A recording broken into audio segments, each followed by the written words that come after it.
नमस्कार, मैं रेखा दीक्षित आपका स्वागत करती हूँ अपने YouTube चैनल रेखा दीक्षित में। आइए सुनते हैं अध्याय 16 दैवी तथा आसुरी स्वभाव। शास्त्रों के नियमों का पालन न करके मनमाने ढंग से जीवन व्यतीत करने वाले तथा आसुरी गुणों वाले व्यक्ति अधम योनियों को प्राप्त होते हैं और आगे भी भवबंधन में पड़े रहते हैं।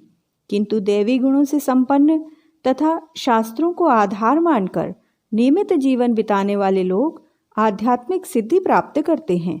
भगवान ने कहा, हे भरतपुत्र, निर्भयता, आत्मशुद्धि, आध्यात्मिक ज्ञान का अनुशीलन, दान, आत्मसंयम, यज्ञ परायणता, वेदाध्ययन, तपस्या, सरलता, अहिंसा, सत्यता, क्रोध विहीनता, त्याग, शांति, छिद्रान्वेषण में अरुचि, समस्त जीवों पर करुणा, लोभ विहीनता, भद्रता, लज्जा, संकल्प, तेज, क्षमा, धैर्य, पवित्रता, ईर्ष्या तथा सम्मान की अभिलाषा से मुक्ति, ये सारे दिव्य गुण हैं जो दैवी प्रकृति से संपन्न देवतुल्य पुरुषों में पाए जाते हैं।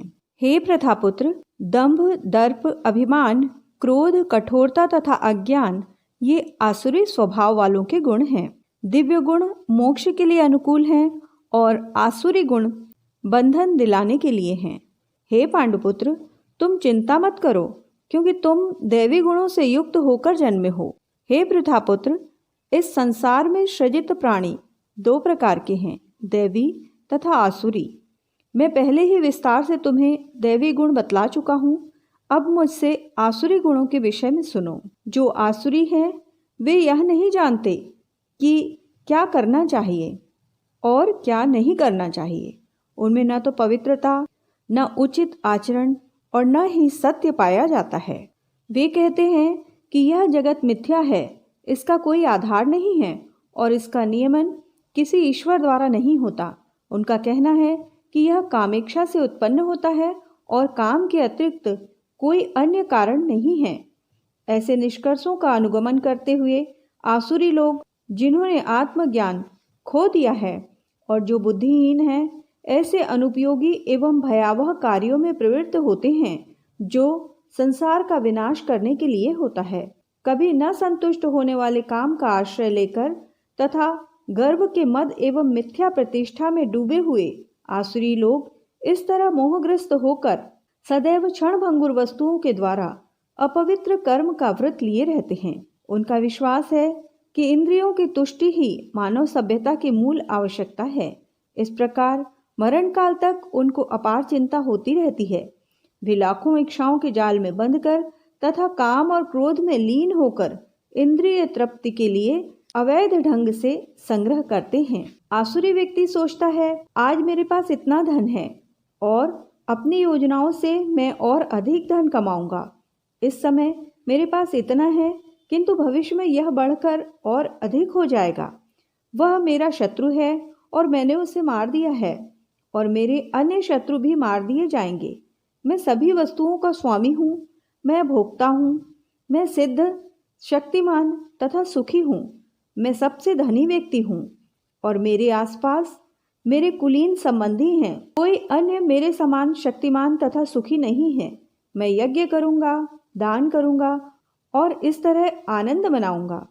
इस प्रकार ऐसे व्यक्ति अज्ञानवश मोहग्रस्त होते रहते हैं। इस प्रकार अनेक चिंताओं से उद्विग्न होकर तथा मोह जाल में बंधकर वे इंद्रिय भोग में अत्यधिक आसक्त हो जाते हैं और नरक में गिरते हैं।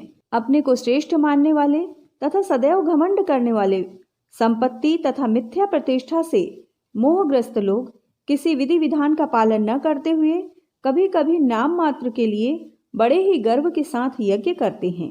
मिथ्या अहंकार, बल, दर्प, काम तथा क्रोध से मोहित होकर आसुरी व्यक्ति अपने शरीर में तथा अन्यों के शरीर में स्थित भगवान से ईर्ष्या और वास्तविक धर्म की निंदा करने लगते हैं।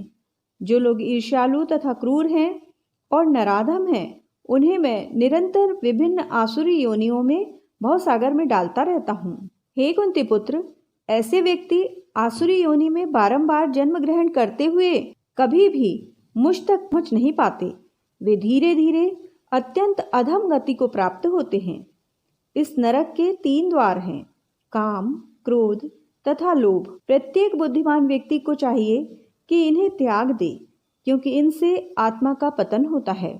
हे कुंती पुत्र, जो व्यक्ति इन तीनों नरक द्वारों से बच पाता है, वह आत्म साक्षात्कार के लिए कल्याणकारी कार्य करता है और इस प्रकार क्रमशः परम गति को प्राप्त होता है।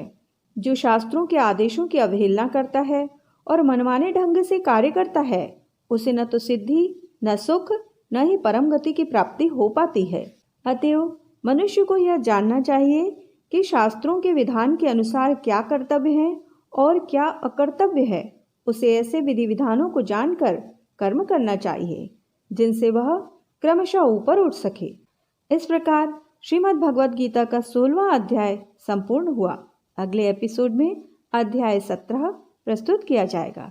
जय श्री कृष्ण।